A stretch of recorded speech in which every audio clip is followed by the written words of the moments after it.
The clinking of champagne glasses echoed through the grand ballroom of the Starlight Foundation Gala, mingling with the faint strains of a live string quartet. Crystal chandeliers spilled warm light over a sea of sequined gowns and tailored tuxedos. The city's elite were here. Politicians, CEOs, celebrities, all gathered under one glittering roof. And at the center of it all stood Daniel Hawthorne, a man who had everything: power, money, and the confidence of someone who knew the world bent to his will. But tonight, Daniel was not with the woman who had stood beside him for 10 years. He was not with the woman who had carried his child, who had believed in him when his bank account was empty and his suits came from thrift stores. Tonight, his arm was wrapped around Sabrina Lane, a 27-year-old socialite with a golden tan, a diamond necklace worth more than most people's houses, and a laugh so loud it cut through the hum of polite conversation. The whispers had been swirling for months. People in their social circle already knew Daniel had been seeing Sabrina.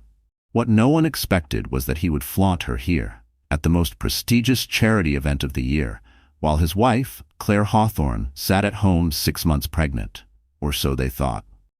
Claire's hands trembled as she adjusted the hem of her navy silk gown in the back seat of the black limousine. She had chosen the dress carefully. Timeless, fitted enough to show her pregnancy without making her look fragile. The driver glanced at her in the rearview mirror. "We're here, ma'am." Her heart hammered in her chest, not because she was nervous, but because she knew this was the moment she would stop letting other people write her story. She smoothed a hand over her stomach, feeling the gentle kick of life inside her. "Ready, baby?" she whispered. The limousine door swung open, and a tall man in a midnight black suit stepped out first. Ethan Cross, tech billionaire, media recluse, and a man who rarely appeared in public, offered his hand to help her out. Cameras flashed instantly, the photographers who had been waiting for celebrity arrivals suddenly sensing they were about to capture something explosive. Claire placed her hand in Ethan's, her chin high, her steps slow and deliberate. "Is that?" one voice in the crowd gasped. "It's Claire Hawthorne, with Ethan Cross?" another whispered. Inside the ballroom, Daniel was mid-conversation with a group of investors when the buzz began. It started as a ripple at the back of the room, the kind of restless energy that spreads when something or someone has shifted the atmosphere. He turned his head slightly, just enough to see the source: Claire, radiant, poised, pregnant, and on the arm of Ethan Cross. For a brief, dangerous second, Daniel's smirk faltered, but he recovered quickly, tightening his arm around Sabrina, who leaned into him with a smile that didn't quite reach her eyes. "Ignore her," Sabrina murmured. "She's just trying to make a scene." Claire didn't look at Daniel. Not yet. She moved through the crowd with Ethan guiding her, stopping to greet people she knew, some of whom she hadn't seen since Daniel's ego had driven a wedge between them. The reactions were almost comical: surprise, delight, curiosity, and in a few cases, a spark of admiration. To the guests who didn't know the full story, it simply looked like a glamorous pregnant woman arriving with one of the most powerful men in the country. But to those who did know, it was a declaration. Claire was no longer the invisible wife, waiting at home while her husband paraded his mistress in public. Daniel's voice was tight when he finally excused himself from the group and crossed the floor toward her. "Claire," he said, his smile thin, his eyes sharp. "What are you doing here?" "I was invited," she replied smoothly. "And unlike some people, I don't crash events I'm not on the guest list for." Her gaze flicked briefly to Sabrina, whose smirk twitched. Ethan stepped forward slightly, his presence a wall between Claire and Daniel. "I extended the invitation," he said in his calm, deep voice. "Claire is a valued business partner." Daniel's jaw tightened. "Business partner?" He gave a short, humorless laugh. "You're telling me you've been working together?" Claire smiled, but it wasn't the soft smile Daniel remembered from years ago. This one had edges. "We've been working on something for a while. You'll hear about it soon enough." The surrounding guests were pretending not to eavesdrop, but their sideways glances betrayed them. Sabrina shifted uncomfortably under the weight of so many curious eyes. Daniel could feel the narrative slipping out of his control, and he hated it. "Enjoy your evening, Daniel," Claire said lightly, looping her arm through Ethan's once more. "I know I will." As they walked away, Daniel stood frozen, every inch of his body burning with anger and confusion. He had spent months believing Claire would stay quiet, that she would accept the humiliation as she always had. But seeing her now, confident, untouchable, and aligned with a man even he couldn't intimidate, shook him in a way he couldn't admit, not even to himself. Across the room, Ethan leaned down slightly so only Claire could hear him. "You were perfect." Claire's lips curved into the faintest smile. That was just the beginning. The cameras kept flashing, capturing the moment that would dominate tomorrow's headlines. Ex-husband, stunned as pregnant ex-wife arrives arm in arm with billionaire. And though no one in that glittering ballroom could see it, beneath the silk gown and steady smile, Claire's heart was pounding. Not with fear, but with the intoxicating thrill of finally taking back her power. Long before the gala, before the flashing cameras and Ethan Cross's steady hand at her side, Claire Hawthorne had been just another woman in love. Blindly, foolishly, dangerously in love. She'd met Daniel when she was 23, fresh out of graduate school with a master's in nonprofit management and a job offer at a small but ambitious charity in the city. Daniel, at the time, was a mid-level financial consultant, hustling for clients and complaining about how hard it was to make it in a world that seemed to favor the already rich. He'd swept her off her feet in less than a month. He was charming then, opening doors, showing up with flowers, talking late into the night about their dreams. He'd tell her she was too good for this world and swear that one day he'd build a life where she never had to worry about money again. Claire believed him, believed in him. She was the one who loaned him her savings when he wanted to start his own investment firm. She was the one who worked 2 jobs, running grant applications for her nonprofit during the day, waitressing at night, so he could focus on networking and growing his client base. When they married, she thought she was stepping into the next chapter of their shared dream. But almost immediately, things shifted. Daniel's ambition didn't slow down once he had success. It multiplied, mutated into something colder. He began to see people, including Claire, as assets to be leveraged. He told her to quit her job at the charity, saying she didn't need to waste her time anymore. At first, she thought it was romantic, her husband wanting to take care of her. But soon, she realized it was about control. The fewer ties she had outside of his world, the easier it was for him to dictate her life. Claire tried to adapt. She hosted investor dinners, memorized the names of Daniel's clients' children, and dressed in the labels he preferred. She smiled through conversations she didn't care about and swallowed her discomfort when he started staying out late. Whenever she asked where he'd been, his answers were vague, laced with just enough irritation to make her drop the subject. The first rumor about Sabrina reached her through a concerned friend at a fundraiser. Claire had laughed it off, telling herself it was just gossip. She clung to the belief that Daniel wouldn't humiliate her like that.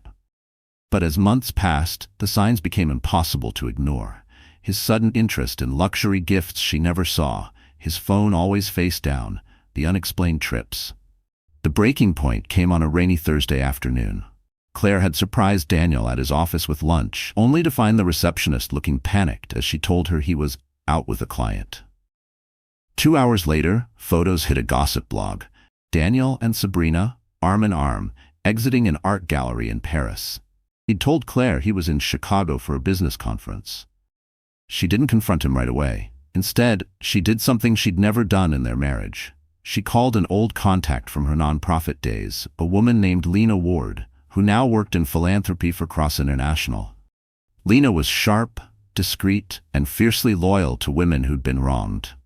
Over coffee the next morning, Lena leaned in and said, "If you want out, I can help. And if you want to hit him where it hurts, I know someone who'd be very interested in what you've been through." That someone was Ethan Cross. Ethan had built his empire in tech and strategic investments, but he also ran a network of philanthropic ventures. Claire's background in nonprofit work and her deep knowledge of how Daniel's firm operated made her valuable. Ethan wasn't just a billionaire with a sharp mind. He was also a man who despised bullies, especially the kind who underestimated women. Their first meeting was in Ethan's private office, a sleek space lined with glass walls and understated art. He listened quietly as Claire told her story, his hands steepled under his chin. When she finished, he didn't offer pity. He offered partnership. "You've been running someone else's game for years," he said. "What if we built something that's yours? And what if, while we're at it, we make sure he never sees you coming?" Claire hesitated. She'd never thought of herself as someone who could play at Daniel's level, much less beat him. But there was something in Ethan's steady gaze that lit a spark in her, a reminder that before she was Mrs. Hawthorne, she had been Claire Reynolds, the woman who could organize a multi-million-dollar fundraising campaign from scratch. Over the next 6 months, while Daniel flaunted Sabrina across Europe, Claire and Ethan quietly built a joint philanthropic venture, the Aurora Initiative, a hybrid charity investment fund that targeted sustainable housing projects. Publicly, it was all about social good. Privately, it was a strategic chess move that positioned Claire as a rising figure in the philanthropic world. Someone whose name carried weight in the same circles Daniel now craved. The more they worked together, the more Claire felt her confidence return. She learned to navigate boardrooms again, to hold her own in conversations with investors.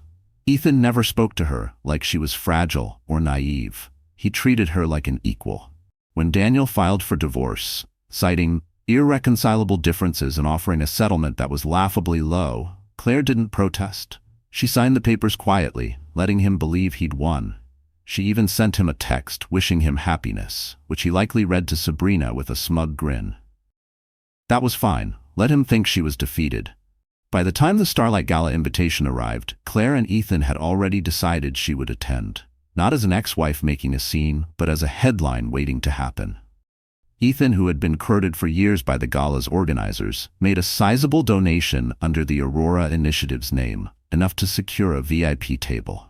Claire would be listed as co-founder. "Are you ready for the spotlight again?"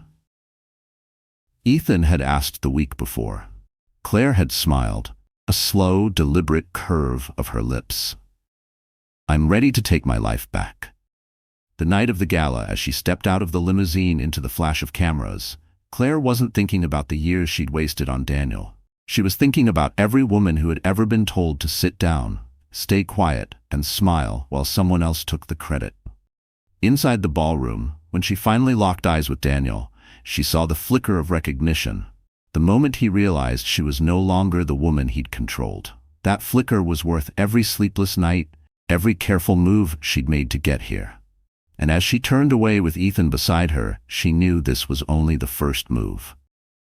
The game had just begun. Daniel Hawthorne didn't sleep the night after the Starlight Gala. He told Sabrina he had an early meeting the next morning and sent her back to her penthouse. In truth, he sat alone in his study until dawn, a half-finished glass of scotch sweating on the desk beside him. Every time he closed his eyes, he saw it again. Claire walking into the ballroom, her arm looped casually through Ethan Cross's. The flash of cameras, the sudden shift in the room's energy, the way investors who had been hanging on Daniel's every word seemed to lose interest and drift toward her. It wasn't just the surprise of seeing her. It was the confidence. She hadn't looked like someone trying to make her ex-husband jealous. She'd looked like someone who didn't care what he thought at all. And that, somehow, was worse. By mid-morning, Daniel was on the phone with his head of public relations. "Find out what the hell she's doing with Ethan Cross," he ordered. "And do it quietly." The PR director hesitated. "Do you want us to run a piece to counter the gossip from last night?" "Not yet," Daniel said, rubbing his temples. "I don't want to draw more attention to her unless I know what she's playing at." "If she's playing at all," a small voice in his mind suggested. But Daniel ignored it. Claire was clever, yes, but she had never been ruthless. She didn't have the stomach for it. That had always been her weakness. Or at least, it used to be. By lunchtime, Daniel had a preliminary report in front of him. Claire was listed as the co-founder of something called the Aurora Initiative, a philanthropic fund that had launched 6 months ago with significant backing from Cross International. Publicly, it was a nonprofit focused on sustainable housing projects in developing countries. Privately, Daniel could see the influence it was starting to build. Names jumped out at him from the donor list, people he'd been courting for years, people who had never returned his calls but had written six-figure checks to Claire's project. A few were even current clients of his firm. That stung. He flipped the folder shut and leaned back in his chair, staring at the skyline through the wall of glass behind his desk. This wasn't just Claire playing dress-up for a night. She was positioning herself in his world, no, above his world. Sabrina called in the middle of his thoughts. "Baby, are you coming to lunch? I booked that table at La Belle Maison." "Not today," he cut her off. "I'm busy."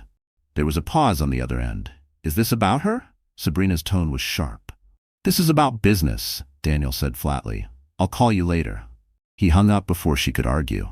Sabrina was beautiful, young, and eager to please, but she didn't understand the stakes. This wasn't about jealousy, it was about control. Claire had been a chapter he thought he'd closed. Now she was back in the story, and she was writing in bold ink. That afternoon, Daniel called a trusted contact at a private intelligence firm. "I want everything," he said. "Financial records, business connections, personal history for the last year. I want to know who she talks to, where she goes, what she's planning." The contact chuckled. "Sounds personal." "It's business," Daniel snapped, "and the sooner you get me answers, the better." While Daniel set his search in motion, Claire was having lunch with Ethan in the sunlit terrace of the Langston Hotel.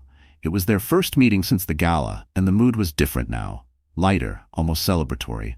"You made quite an impression last night," Ethan said, pouring her a glass of sparkling water. "Half the room wanted to know what you're working on. The other half wanted to know if Daniel's face really turned that shade of red." Claire laughed softly. "I wasn't watching him." "Good," Ethan said, his gaze steady. "That's the difference between playing defense and playing offense.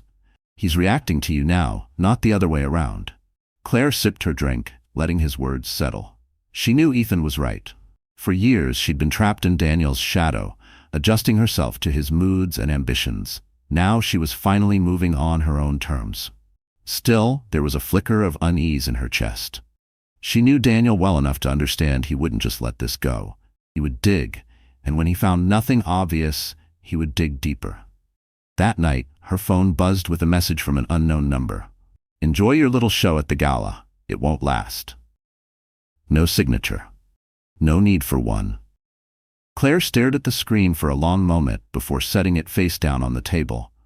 She wasn't going to give him the satisfaction of a response, but she also wasn't naive enough to think he would stop there.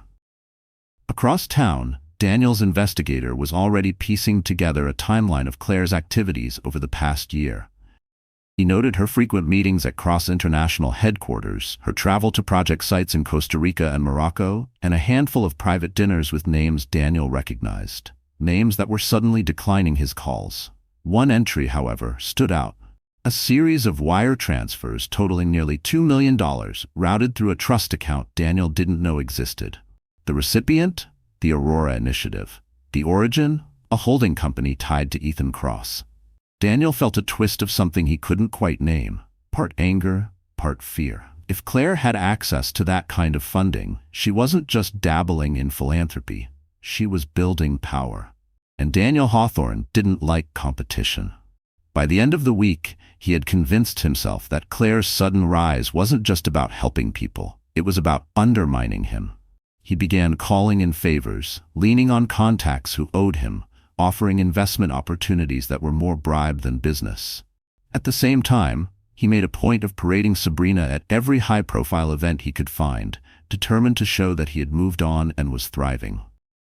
But no matter how many photos they posed for, the headlines from the gala lingered online, circulating through social media. Ex-wife of financial mogul turns heads with billionaire at gala. Claire Hawthorne's stunning comeback. From shadow to spotlight, meet the woman behind the Aurora Initiative. Each one was a thorn in Daniel's pride. Late one evening, as he scrolled through yet another article featuring Claire's smiling face, Daniel made himself a promise. If Claire wanted to play in his world, he would make sure she remembered who had taught her the rules. What he didn't know, what he couldn't possibly know, was that Claire was already 3 moves ahead, and the next one would hit him where it hurt the most. Daniel Hawthorne believed in 2 things: control and perception.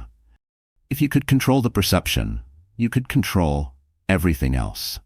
And right now, the perception was slipping.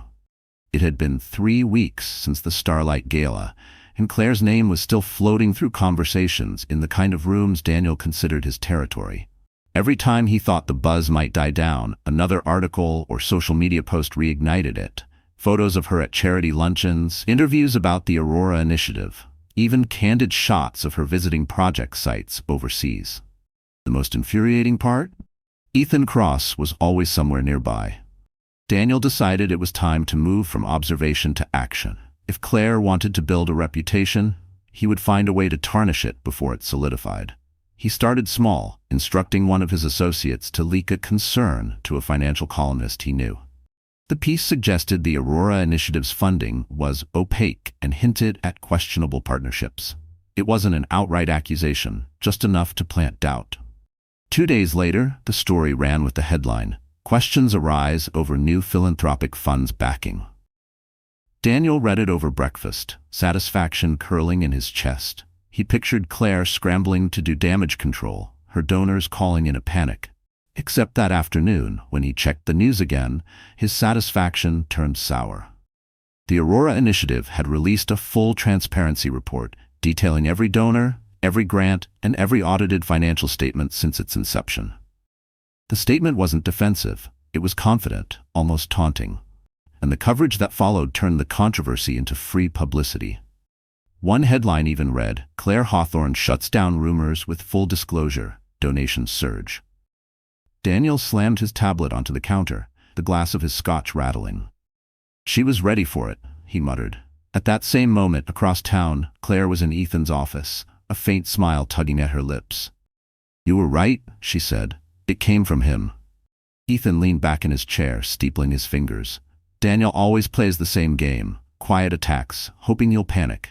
You didn't. That's why he's dangerous to himself now. He'll escalate." Claire's eyes flickered with both caution and resolve. "Then, let's make sure that when he does, everyone's watching." The next move came faster than even Ethan predicted.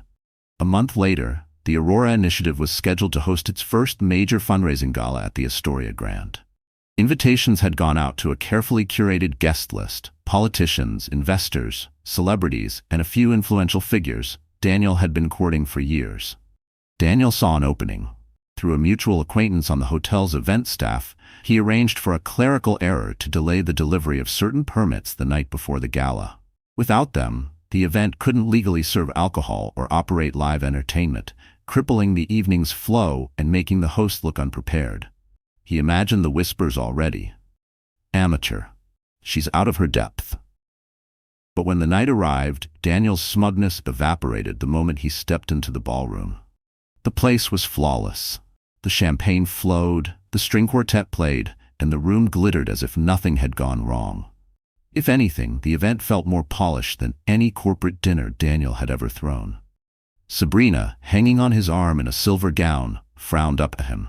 "I thought you said this thing was going to be a disaster?" Daniel forced a smile. "I heard there were issues. Guess they sorted them out." What he didn't know was that Claire had been informed of the permit delay before she even left her house. Her contact at City Hall, someone she'd helped secure funding for a housing project years earlier, had called her personally.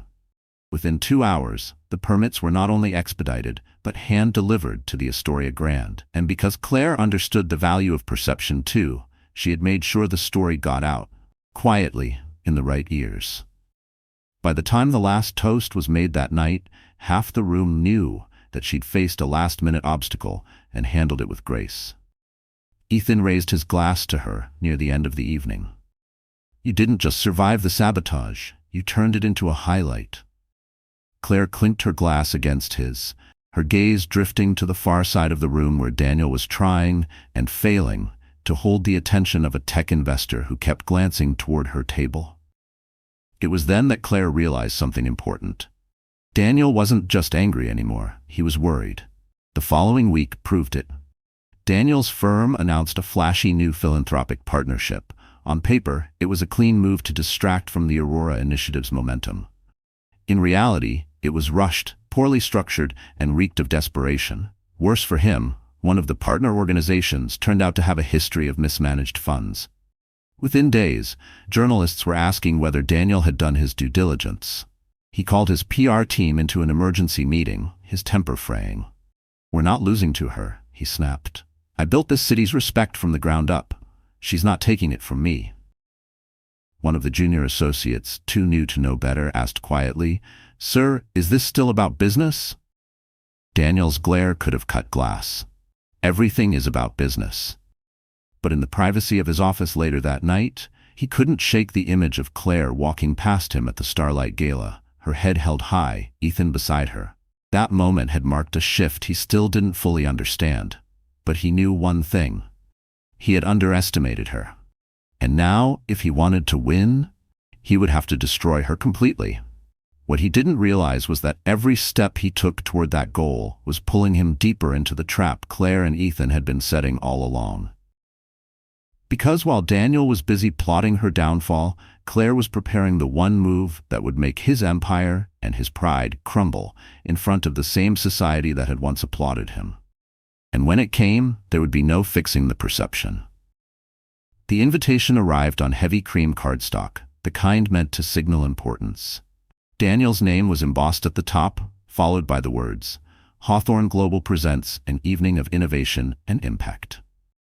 It was the launch party for his new philanthropic partnership, the one he hoped would overshadow the Aurora Initiative and pull influential donors back into his orbit.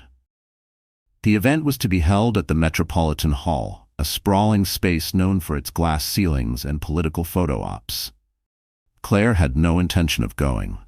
She had better things to do than watch Daniel bask in the attention of a crowd he was desperately trying to keep. But 2 days before the event, Ethan placed a crisp black envelope on her desk. "You're going," he said simply. She raised an eyebrow. "Why?" "Because he thinks you won't. And because we need to see his next move up close." Ethan leaned on the desk, his voice even. "He's not just trying to outshine you anymore, he's trying to bury you. Trust me, if he thinks you're not there to defend yourself, he'll make his move." Claire hesitated, then smiled faintly. "All right, but if I'm going to make it worth it." The night of the event, Claire arrived not in a muted gown, but in a custom crimson dress that fit like it had been poured onto her. The color was bold, deliberate, commanding the eye in a sea of black and navy. Ethan accompanied her, his hand resting lightly at the small of her back as they walked through the entrance. Cameras swiveled toward them like sunflowers following the light. Daniel spotted them within seconds. His jaw tightened, but he forced a smile and greeted a cluster of donors as if nothing were amiss. Sabrina, glittering in gold sequins, whispered something into his ear. He nodded once. The evening unfolded as expected. Cocktails, polite conversation, a tour of the displays showcasing Daniel's innovative projects. But the real moment came when Daniel took the stage for his speech. He started with broad strokes about the importance of giving back, weaving in just enough self-praise to remind the room who was hosting. Then his tone shifted. "Of course," he said, pacing slowly, "philanthropy isn't just about appearances. It's about transparency, accountability. Too often, we see new organizations making big promises without the infrastructure or experience to deliver. And sadly, donors suffer when those promises fail." A murmur rippled through the crowd. Daniel let it hang for a moment before adding, "I urge all of you to research before you give, to ensure your generosity isn't being misused by those chasing influence rather than impact." It was a thinly veiled strike, but everyone knew exactly who he meant. Eyes flicked toward Claire. Sabrina was practically glowing. Claire didn't flinch. She waited until Daniel stepped off the stage and the applause, polite but subdued, faded. Then she turned to Ethan. "Ready?" she murmured. Ethan smiled.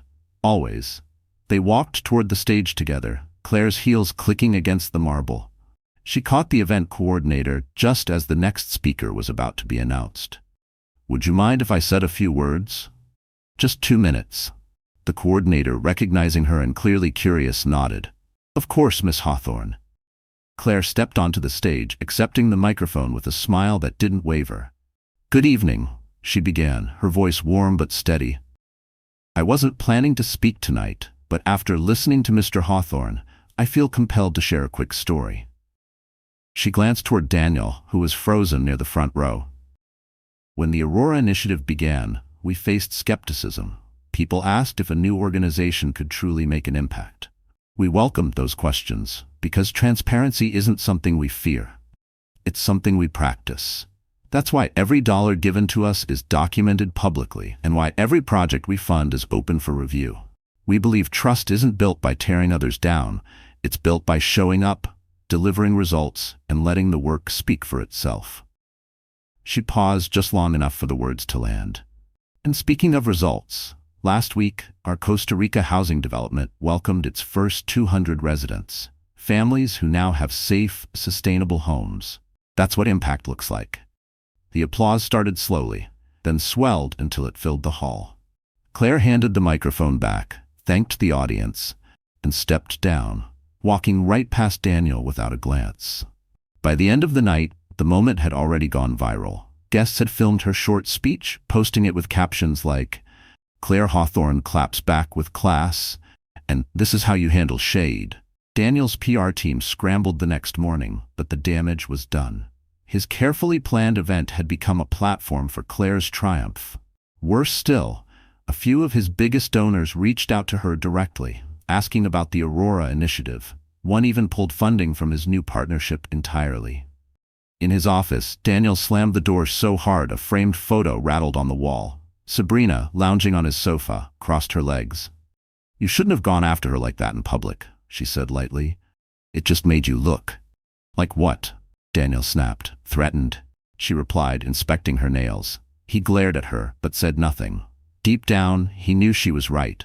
But he couldn't stop now. He had tried to chip away at her quietly and failed. He had tried to humiliate her publicly, and it had backfired. The only option left was to go big, to hit her with something so devastating she wouldn't recover. What Daniel didn't realize was that Claire already knew he would make that choice, and she was ready to turn it into the final nail in his carefully polished coffin. Daniel Hawthorne had always prided himself on his ability to read the board, to see the angles others missed and strike before they knew they were in a fight. But lately, every move he made against Claire seemed to ricochet back at him.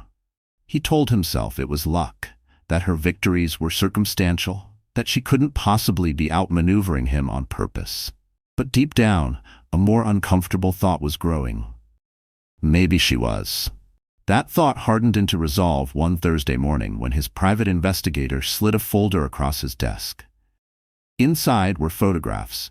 Claire stepping out of Ethan Cross's town car, shaking hands with a city council member, standing beside an architect at what looked like a construction site. "She's expanding," the investigator said. "New projects. And from what I can piece together, she's negotiating for some prime real estate, plots you've had your eye on for months." Daniel's fingers tightened on the folder. "She's trying to edge me out." The investigator shrugged. "Looks that way, and with Cross backing her, she's got the cash to make it happen." That was all Daniel needed to hear. If Claire wanted a fight, she would get one, and he would make sure she regretted ever stepping into his lane. His plan came together quickly. He would expose her. Not just question her transparency like before, but hit her with something so damaging it would shake her reputation to the core. If she lost credibility, she'd lose donors. If she lost donors, the Aurora Initiative would collapse. He called a meeting with his legal team and PR specialists. "We're going to audit her," he announced. "Quietly at first, then publicly. I want headlines about irregularities. I want whispers about misuse of funds. And when it breaks, I want my name nowhere near it." One of his lawyers hesitated. "If she's clean, this could backfire." "She's not clean," Daniel snapped, though he had no real evidence. "No one is." Within a week, a story broke on a second-tier news site claiming that the Aurora Initiative was under preliminary review for possible financial discrepancies. The source was anonymous, but the language was damning enough to spread quickly. For the first time, Claire's phone lit up with concerned messages, not just from journalists, but from donors and partners. She knew instantly where it had come from. Ethan was in her office within the hour, tossing the article onto her desk. "He's getting sloppy." Claire read the headline once more, then looked up, calm despite the heat in her chest. "Good. Sloppy means emotional. Emotional means predictable." Ethan smirked. So, what's the counter? Transparency again, she said, but bigger this time. We won't just defend, we'll flip it. Her team moved fast. The next morning, the Aurora Initiative announced an open press conference at one of their newest project sites, a nearly completed housing complex built on land Claire had purchased 2 months earlier. She invited every major news outlet, every donor, and every city official connected to the project. When the day came, she stood on a small stage with Ethan at her side, the half-finished buildings rising behind them. The air smelled faintly of fresh paint and new beginnings. Some of you have seen recent stories questioning our integrity, she began, her voice carrying clearly over the microphones. So today, we're going to do something unusual. We're going to show you everything. Large screens lit up with live data, financial statements, donor lists, construction budgets, even the names of local contractors hired for the project. She explained each figure, each decision, with the ease of someone who had nothing to hide. And since our mission is about more than numbers, she continued, I'd like you to meet someone. The young mother stepped onto the stage, holding the hand of a little boy. She spoke softly into the mic about how she'd been living in unsafe conditions until the Aurora Initiative offered her a future in one of these new homes. Her son clutched a small toy truck and smiled shyly at the cameras. By the time Claire finished, the tone in the crowd had shifted completely. The questions from reporters weren't about allegations anymore. They were about expansion plans, future projects, and how people could help. Ethan leaned in as they stepped away from the podium. You didn't just dodge the bullet, he murmured. You turned it into a photo op. Claire allowed herself a small smile. And now we wait for him to make his next mistake. That mistake came sooner than expected. Infuriated by the press conference and the wave of positive coverage that followed, Daniel doubled down. He leaked more documents, this time forged, showing supposed payments from the Aurora Initiative to shell companies. It was riskier. If anyone traced it back to him, he could be in serious legal trouble. But Daniel was past caring. Unfortunately for him, Claire's team had anticipated the move. Within 48 hours, a forensic accounting firm, one she'd quietly hired months ago, released a statement confirming the documents were fraudulent. And the bombshell? The metadata from the files linked them to a device registered to one of Daniel's senior associates. The story exploded. Suddenly, the headlines weren't about Claire, they were about Daniel. Hawthorne Global, tied to fake financial documents in smear campaign. Ethics questions surround philanthropic mogul. Ex-husband's attempt to discredit former wife backfires spectacularly. Sabrina stormed into his office with her phone in hand. You told me this wouldn't touch you. It wasn't supposed to, Daniel shouted, shoving papers into his briefcase. Do you have any idea how bad this looks? She shot back. You're making her a hero, Daniel. The words hit harder than he expected because they were true. Every attack he launched seemed to polish her image further. And now, for the first time, there were cracks in his own. Claire watched it all unfold from her office, the sunlight spilling over her desk. He's unraveling, she said quietly. Ethan nodded. And when people unravel, they reach for things they shouldn't. That's when we make our move. Claire's gaze was steady. No, that's when I finish this. Because now she didn't just want to protect the Aurora Initiative. She wanted Daniel to feel what it was like to lose everything he'd built, just as he had once tried to make her lose herself. And soon, she'd have the perfect stage to do it. Claire Hawthorne had learned a long time ago that power wasn't just about what you had. It was about what you could prove. For months, she'd been building the Aurora Initiative, cultivating donors, and reclaiming her voice. But behind all of that, she'd been quietly working on something else. Something she hadn't even told Ethan in full detail. It started the week after Daniel filed for divorce. She'd been going through old files in her home office, sorting what to keep and what to hand over to her lawyer, when she stumbled upon a forgotten hard drive tucked in the back of a drawer. It was labeled in Daniel's handwriting, Q3 contracts.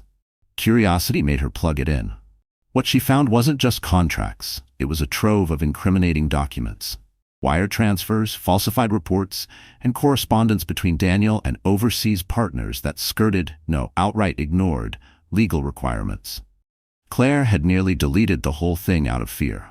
But instead, she copied it to a secure, encrypted server and locked the original drive in a safety deposit box under her maiden name. At first, she told herself she was keeping it for protection. If Daniel tried to ruin her financially during the divorce, she could use it to negotiate. But as the months passed and his attacks grew more brazen, the drive became something else entirely, a weapon. The turning point came after the failed smear campaign in Part 6. The forged documents had linked back to one of Daniel's senior associates, and the press was already circling. That's when Claire decided the time had come to use what she'd been holding. She didn't go straight to the authorities. No, that would have been too simple and too quiet. Instead, she called a meeting with Ethan. When he arrived at her office, she slid a slim black laptop across the desk. "I need you to see something," she said. Ethan scrolled through the files, his expression tightening. "This is federal crime territory, Claire." "I know." He looked up at her. "How long have you had this?" "Since before the divorce was finalized." Ethan leaned back, studying her for a long moment. "And you're telling me now because?" "Because I'm done playing defense," she said simply. "He's been swinging at me for months, trying to destroy everything I'm building. I want to end it. Completely." Ethan's lips curved into the faintest smile. "Then we end it, but we do it right." Over the next 2 weeks, they built the perfect setup. First, they contacted a respected investigative journalist, someone known for meticulous fact-checking and airtight sources. They provided the files anonymously, along with enough corroborating evidence to make the story undeniable. Second, they timed the release to coincide with an event Daniel couldn't skip: the annual Global Impact Forum, where CEOs and philanthropists gathered for panels and networking. Daniel had been selected as a keynote speaker. The morning of the forum, the exposé dropped. Hawthorne Global implicated in international financial misconduct. The article detailed everything, from the questionable transfers to the falsified contracts, and included scanned copies of documents with Daniel's digital signature. The journalist had reached out to Hawthorne Global for comment, but Daniel's team had either ignored or stonewalled the requests. By the time Daniel arrived at the venue, the air was already thick with whispers. Claire and Ethan were there too, invited through the Aurora Initiative's growing influence. Claire wore a sleek black dress, her hair swept into a sharp chignon. She didn't seek Daniel out, but she knew exactly when he saw her. It was during the pre-event mingling. He was shaking hands with a foreign minister when his phone buzzed repeatedly. His PR director rushed over, face pale, and whispered something into his ear. Daniel's eyes darted toward Claire like a magnet pulled him there. He excused himself from the minister and stalked across the room. "What did you do?" he hissed. Claire tilted her head, her voice low but even. "I'm sorry, Daniel. You'll have to be more specific." "You gave them something," he snapped. "Those files?" She didn't deny it. She just smiled faintly. "Careful, Daniel. People might overhear." His jaw clenched so hard she thought his teeth might crack. "You think this is over? You've just started a war you can't win." She leaned in just enough for only him to hear. "You started this war. I'm just finishing it." Before he could respond, an event organizer called for everyone to take their seats. Daniel was due on stage in 10 minutes, now as the subject of a breaking scandal. When he stepped to the podium, the applause was polite but hesitant. Cameras from news outlets had swiveled in his direction, not for his speech, but for his reaction to the headlines. Claire sat in the audience, legs crossed, hands folded, her expression neutral. Inside, her heart was pounding, not from nerves, but from the satisfaction of finally seizing control. Daniel stumbled through the opening of his speech, his usual confidence dulled by the weight of the accusations hanging over him. Every now and then, a phone would buzz, or someone would glance at a breaking news alert. By the time he finished, the damage was irreversible. That evening, multiple government agencies announced they were reviewing the evidence. Several of Daniel's partners released statements distancing themselves from Hawthorne Global. The company's stock price began to slide. Sabrina didn't even bother showing up at his penthouse that night. She sent a curt text instead. "I'm not going down with you." Claire poured herself a glass of wine at home, sitting by the window as the city lights blinked on. Ethan called to check in, but she didn't need reassurance. She'd known this moment would come. She had played the long game, and now the board was hers. Still, she wasn't done. The exposé was only the public strike. The real finish would be something Daniel couldn't spin, buy off, or recover from, a final, undeniable act of justice. And it was already in motion. For the first time in years, Claire woke up without the weight of dread pressing against her chest. The storm she'd set in motion against Daniel was no longer a possibility. It was reality. The headlines hadn't faded. They'd multiplied. Each day brought new coverage, fresh interviews, and more damning revelations about Hawthorne Global. But Claire wasn't sitting back to watch. She was moving forward. Her mornings began in the gym, not as some glossy photo op, but as a ritual. The woman who once skipped meals to accommodate Daniel's dinner plans now fueled her body with purpose, strength training, endurance, and a steady routine that sharpened her mind as much as her frame. Her wardrobe changed too. The muted tones Daniel had always preferred, soft pastels, conservative cuts, were gone. In their place, bold, structured silhouettes, colors that commanded attention, and heels that clicked like a metronome of confidence. It wasn't just vanity. It was armor. Ethan noticed the shift immediately. At a board meeting for the Aurora Initiative, he leaned close as she presented the quarterly report to a room full of investors. "You've stopped asking permission," he murmured with approval. Claire didn't glance at him, just clicked to the next slide. "I stopped waiting for someone to give it." The initiative itself was evolving alongside her. The scandal surrounding Daniel had sent an unexpected wave of attention and funding her way. Donors who once hesitated to choose between Hawthorne Global and her fledgling organization now saw the Aurora Initiative as the safer, more ethical bet. She didn't waste the momentum.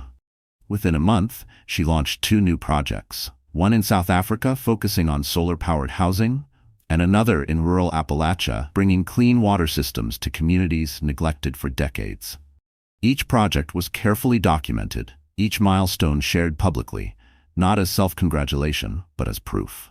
And always, Daniel's shadow loomed in the background of the coverage, not as her ex-husband, but as the disgraced mogul whose downfall had indirectly fueled her rise. The transformation wasn't purely external. Claire's mindset had shifted in ways she could feel down to her bones. The woman who once second-guessed every choice now trusted her instincts. She walked into meetings knowing she belonged there, not as a guest, but as a decision-maker. The media noticed. Articles began calling her a force in modern philanthropy and the woman redefining impact work. One glossy magazine cover declared her the phoenix of philanthropy, featuring a photo of her in a scarlet blazer, arms crossed, eyes steady. Daniel must have seen it. Claire was certain of that, because the very next day, his lawyers filed a defamation claim against the investigative journalist who had broken the story. It was a desperate move, one that only drew more attention to the allegations. Privately, Claire's sources told her the investigation into Hawthorne Global had widened. Federal auditors were poring over years of records, and 2 of Daniel's executives had already resigned. His speaking engagements were being canceled one by one. But Claire wasn't content to let the legal system finish the job.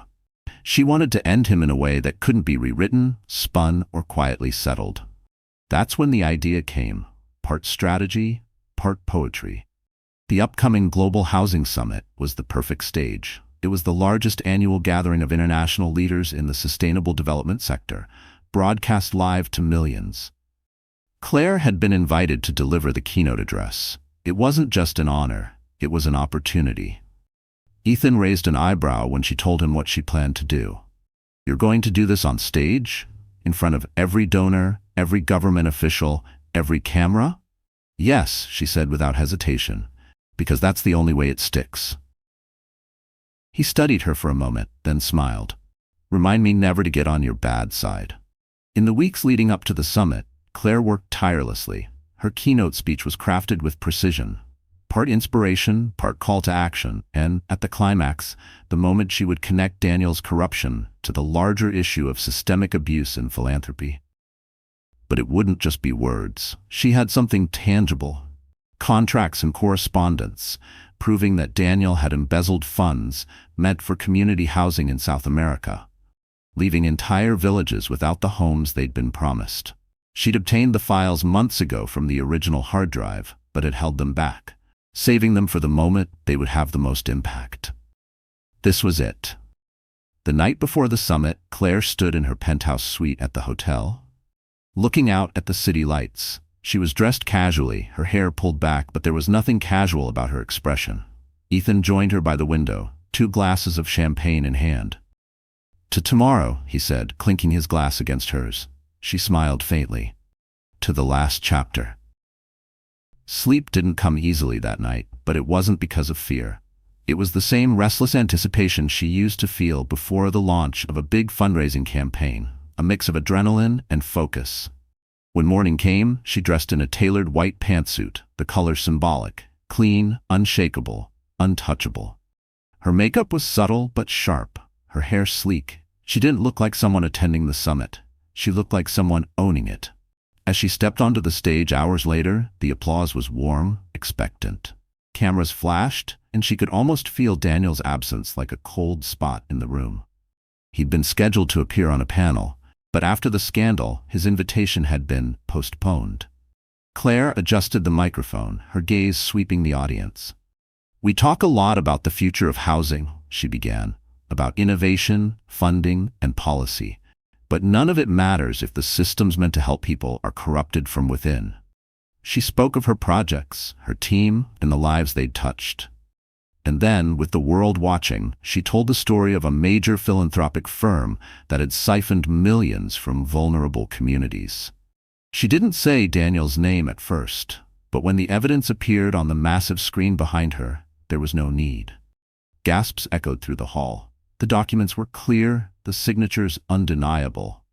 Claire didn't dwell on them. She pivoted back to her message, urging transparency and reform across the sector.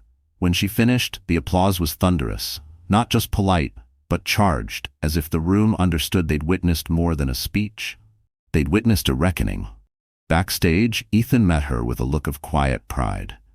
"You didn't just burn the bridge," he said. "You built something better in its place." Claire exhaled, the tension in her shoulders melting. "Good, because I'm not looking back." The Global Housing Summit had ended only 48 hours earlier. But the ripple effects were still surging through the media. News outlets replayed clips of Claire's keynote on a loop, the moment the evidence appeared on the massive screen, becoming one of the most shared videos of the year. Advocacy groups praised her for exposing corruption in the philanthropic sector. Politicians referenced her speech in their own statements about transparency. For Daniel, it was hell. Hawthorne Global's remaining board members called an emergency meeting without him. 3 of his biggest investors froze funding. The company's general counsel quietly advised him to seek independent legal representation. Corporate speak for, "You're on your own." But Daniel wasn't ready to surrender. He still believed he could turn it around. All he needed was to discredit Claire in a way that would make her revelations look like a personal vendetta rather than a moral crusade. If he could make her seem vindictive, emotional, unstable, maybe the public would question her motives. And so, he reached for the dirtiest trick in his playbook. Late one night, he called a tabloid journalist known for publishing whatever sold, truth optional. He fed them a fabricated story. That Claire had used the Aurora Initiative to funnel donations into Ethan Cross's private ventures, and that the 2 of them were secretly engaged in a romantic relationship purely for financial gain. He even provided staged proof. Heavily edited photos from public events, spliced emails with altered wording. It was cheap, sensational, and designed to spread fast. By the next morning, the headline was everywhere. "Billionaire love affair. Is Claire Hawthorne's philanthropy a front?" Claire's phone lit up like wildfire. Reporters, board members, friends asking if she'd seen it. She sat in her office, reading the piece once, twice, 3 times. Her pulse stayed steady. Ethan arrived minutes later, tossing the tabloid onto her desk. "He's panicking." Claire nodded, "and he just made his biggest mistake." The reason was simple. Every photo, every email, every allegation could be disproved. Not quietly, but spectacularly. And Claire intended to do exactly that. She called an emergency press conference for that afternoon, inviting not just the media, but donors, community leaders, and representatives from every project the Aurora Initiative had ever funded. The room was packed when she stepped to the podium, wearing a deep blue suit and the calmest expression in the world. "Good afternoon," she began. "Some of you have seen the story circulating today. I want to address it directly, here and now, with facts, not innuendo." She clicked a remote, and the first slide appeared on the screen behind her. Side-by-side comparisons showed Daniel's doctored photos next to the originals, which had timestamps, full frames, and witnesses present. The so-called emails were next, with metadata tracing them back to an IP address registered to Hawthorne Global's office. The crowd murmured. Claire continued, her tone never rising. "These aren't just lies, they are deliberate fabrications, designed to damage my credibility and the work of the Aurora Initiative. And they were created by a man who has spent the last year trying to destroy me." She paused, letting the silence grow heavy. "That man is Daniel Hawthorne." Gasps broke out across the room. Cameras zoomed in. "I have filed a formal complaint with the district attorney's office, providing all evidence of this smear campaign," she went on. "And I will not be intimidated into silence. This organization will continue its mission, regardless of personal attacks." She stepped away from the podium to thunderous applause, not the polite clapping of a polite crowd, but the kind of applause that carries conviction. Outside, the scene was chaos. Journalists swarmed, asking about the legal action, about Daniel, about what this meant for the Aurora Initiative. Claire gave only one statement before getting into Ethan's waiting car. Truth doesn't need to shout, it just needs to stand. By the time she reached home, Daniel's world had shrunk further. The district attorney confirmed to the press that they were reviewing her complaint alongside the existing investigation into Hawthorne Global. Social media erupted with hashtags, Stand with Claire and Hawthorne Exposed. Sabrina, who had been silent since leaving him, posted a thinly veiled jab on Instagram. "When you play stupid games, you win stupid prizes." It went viral. Daniel spent the next week watching every opportunity vanish. Speaking engagements, canceled. Invitations, withdrawn. Even his country club membership paused pending review. The breaking point came when the Securities and Exchange Commission announced a formal inquiry into his personal finances. Within 24 hours, Hawthorne Global's board issued a public statement. Effective immediately, Daniel Hawthorne has resigned from all leadership positions. It wasn't phrased as a firing, but everyone knew. Daniel was out. Claire didn't gloat publicly. She didn't need to. The image of her standing at that podium, dismantling his lies with calm precision, had already become the defining moment of the saga. But in private, when Ethan joined her on the balcony of her apartment that evening, she allowed herself a quiet smile. "It's over," he said. She shook her head. "Not quite. There's one more thing." He raised an eyebrow. "Another move?" Claire looked out over the city, her eyes sharp. The summit speech and the press conference took him down in the public eye. But I want him to feel it personally. I want him to understand that he didn't just lose his company, he lost the story. He doesn't get to be the hero in his own version of this. Ethan studied her for a moment, then smiled slowly. "Then let's make the ending unforgettable." And so they began planning the final act. The one that would close the chapter for good, in a way no one could miss. It wouldn't be about humiliation for its own sake. It would be about making sure that every room Daniel walked into from now on would remember exactly who he was, what he'd done, and who had stopped him. The kind of ending that didn't just burn the bridge, it turned the ashes into a warning sign. 2 months after Daniel's resignation, the city's most anticipated social event arrived. The Starlight Gala. The very same black tie fundraiser where Claire had first walked in on Ethan's arm and met Daniel's stunned gaze. The irony wasn't lost on her. 2 years ago, she'd been the humiliated wife whispered about behind champagne glasses. Now, she was the gala's honorary chair. Her name printed on every program, her face in every pre-event feature. She debated whether to use this night for the final act. Part of her wanted to leave Daniel to his ruin quietly, without another confrontation. But then she thought of the women who had watched her story unfold, the ones who sent letters and emails saying her courage had given them the strength to leave their own controlling partners or corrupt bosses. This wasn't just about her anymore. It was about closing the story in a way that showed those women, and Daniel, Exactly what it looked like when you took your power back and didn't give it away again. Ethan didn't argue when she told him her plan. He just asked, "Do you want me beside you on stage?" "Yes," she said simply, "not as my shield, as my partner." The night of the gala, the red carpet was a sea of cameras and flashing lights. Claire stepped out of the car in a floor-length gown of shimmering gold, the color chosen deliberately. Gold wasn't just wealth, it was victory. Ethan emerged beside her in a perfectly cut tuxedo, his hand resting lightly at her back. Inside, the ballroom was a swirl of music, clinking glasses, and the hum of power conversations. Claire moved through the crowd like she owned the room, because tonight she did. Midway through the evening, the MC called her to the stage to give the keynote address. She took the microphone, the golden light of the chandeliers reflecting off her dress, and began. 2 years ago, I walked into the gala in a very different position. I was uncertain. I was hurt. I was still believing the lie that my worth depended on someone else's approval. She glanced around the room, letting her gaze land briefly on Daniel. He was there.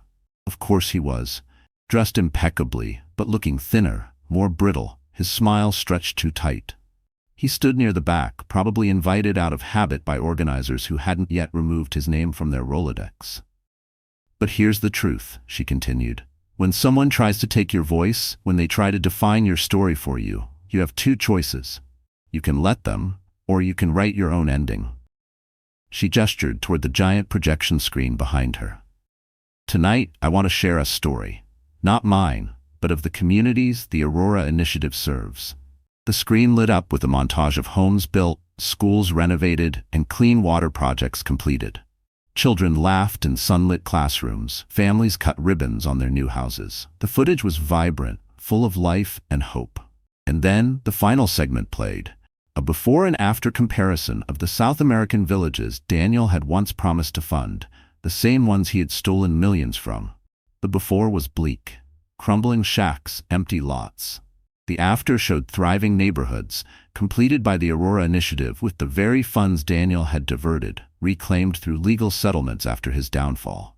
Gasps echoed across the room. Cameras caught Daniel's face tightening. Claire's voice stayed steady. "This is what happens when resources are used with integrity. This is what happens when greed loses and accountability wins." She didn't name him. She didn't have to. Everyone in the room knew. When the video ended, the applause was overwhelming. Not the cautious clapping of politeness, but the rolling, sustained kind that drowns out every other sound. Claire let it wash over her, not as validation, but as closure. After the speech, she descended from the stage and moved through the crowd. People stopped her to shake her hand, to congratulate her, to pledge new donations. Out of the corner of her eye, she saw Daniel slip toward the exit. For a moment, she considered letting him go, but then she crossed the room and intercepted him near the door. "Daniel," she said softly. He froze, then turned, his expression unreadable. "Claire." This wasn't about revenge, she told him, her tone calm. It was about the truth. And now the truth is out there. You can do whatever you want with the rest of your life, but you can't rewrite this part of the story. He didn't respond. He just walked away, disappearing into the night, smaller somehow. Claire stood there for a beat, then returned to Ethan's side. "You're done," he said quietly. She nodded. "I was done the moment I stopped letting him define me. Tonight was just the reminder." They left the gala to a flurry of flashbulbs, stepping into the cool night air. The city stretched out before them, lit and alive, and Claire felt lighter than she had in years. Later, as she stood on her balcony with a glass of champagne, she thought about the women who would watch clips of her speech, who would see her walk into that room and own it. She thought about the girl she'd been at 23, full of trust and untested dreams, and how far she'd come from the night Daniel first betrayed her. She wasn't just the woman who survived. She was the woman who rebuilt, who thrived, who turned the ending she was handed into a beginning she chose. And if there was one message she wanted to leave behind, it was this. You are not what happened to you. You are what you decide to do next. And no one, no matter how powerful they seem, can take that from you unless you let them. The words weren't for Daniel. They weren't even for the audience at the gala. They were for every person standing at the edge of their own choice, wondering if they had the strength to step forward. She raised her glass to the skyline. Here's to writing your own ending. And with that, the curtain closed, not on her, but on the man who once thought he could own her story. So the story has ended, our wonderful friends. Are you still here with me until now? If you truly stayed, it means something in Claire's journey touched your heart in its own quiet way. And maybe it's because, deep down, we all know what it's like to be underestimated, and to rise anyway. There's a saying from heterodox wisdom: wounds are not there to break you, but to remind you where the light enters. Let's take that light forward in our own lives. Choose your ending. Write your story. If this spoke to you, please like, share, and subscribe. And tell me in the comments which moment gave you the most strength.